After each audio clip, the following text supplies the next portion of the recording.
Donc ici, on va donner la commande mkdir que nous avons déjà vue dans l'interpréteur de commande. Cette commande est aussi présente dans le domaine de la programmation système sous l'apparence d'une fonction qui inclut dans la bibliothèque standard de gestion de fichiers sys/types.h.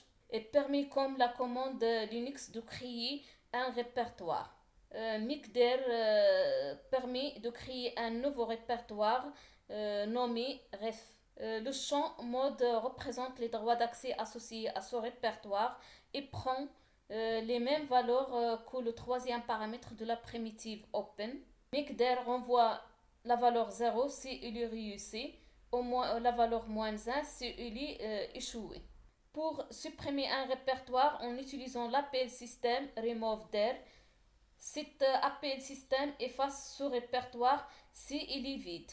Il contient un seul paramètre qui indique le nom de ce répertoire. Il retourne la valeur 0 s'il est vrai, sinon la valeur -1 en cas d'erreur. Le changement d'un répertoire courant se fait par la commande changedir qui devient ref. Donc ici la commande git cwd qui permet de copier le chemin d'accès absolu des répertoires de travail courant dans la chaîne pointée par buf qui est de longueur taille. Donc la primitive renvoie un pointeur sur le tempo buf si il est réussi, sinon la valeur nulle. Pour renommer un répertoire en utilisant la même primitive que nous avons déjà vue dans les fichiers, cet appel système nous permet de changer le nom des répertoires old par un nouveau répertoire qui s'appelle new. Donc il retourne la valeur 0 ou bien la valeur -1 en cas d'erreur.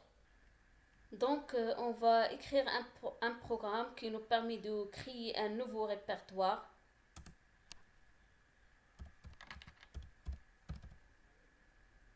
Donc ici on va écrire les librairies nécessaires pour le fonctionnement de ce programme.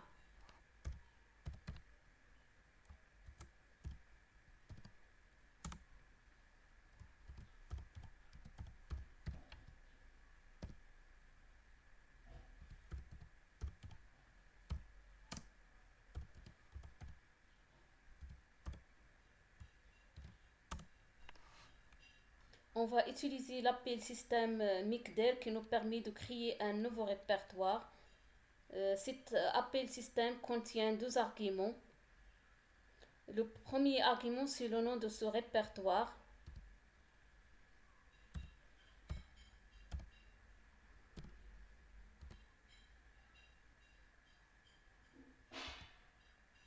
Dans le deuxième paramètre, on va spécifier bien sûr les permissions pour ce répertoire.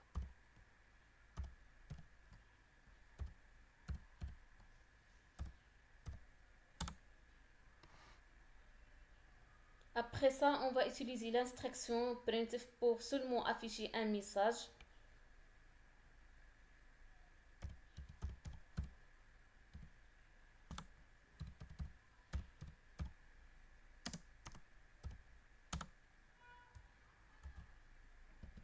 Donc, on va maintenant enregistrer ce fichier et quitter l'éditeur VI.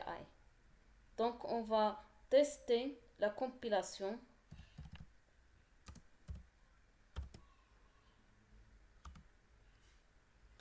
Par la suite, on va lancer l'exécutable.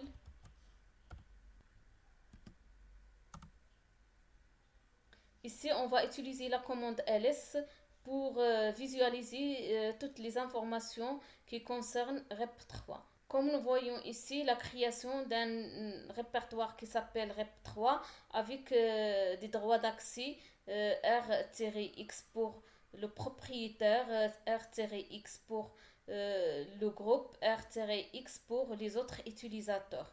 Donc maintenant, on va utiliser l'appel système remove qui nous permet de supprimer un répertoire. Donc on va modifier ce programme.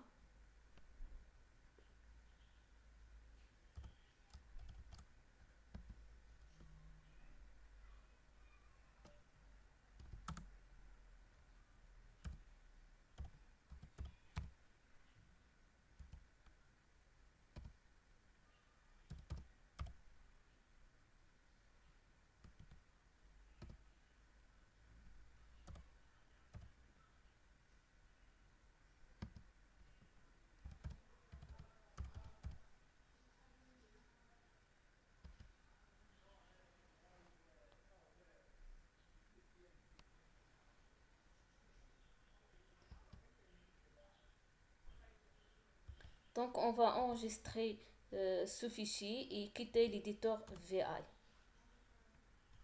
Donc ici, on va utiliser ls. Comme nous voyons ici, répertoire 3 qui existe dans le répertoire courant. Donc maintenant, on va tester la compilation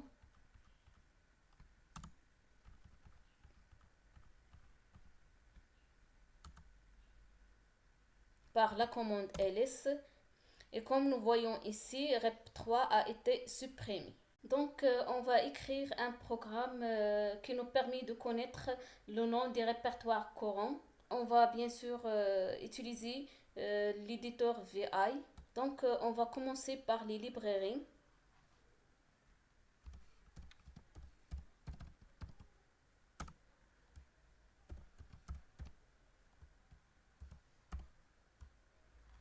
Ici, on va déclarer une chaîne de caractères de type char,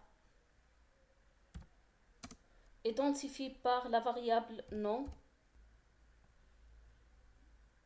Ici, nous avons utilisé l'appel système git cwd qui permet de copier le chemin d'accès absolu des répertoires courants dans la chaîne pointée par nom. Donc, on va utiliser par la suite l'instruction printf qui nous permet d'afficher le répertoire courant.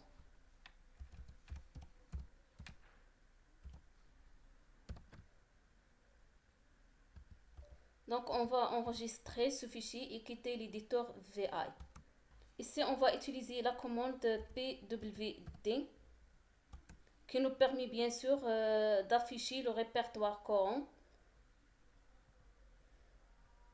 Donc, par la suite, on va lancer la compilation. Donc, et comme nous voyons ici, aucune erreur, on va lancer l'exécutable. Bien sûr, comme nous voyons ici, il affiche le répertoire courant.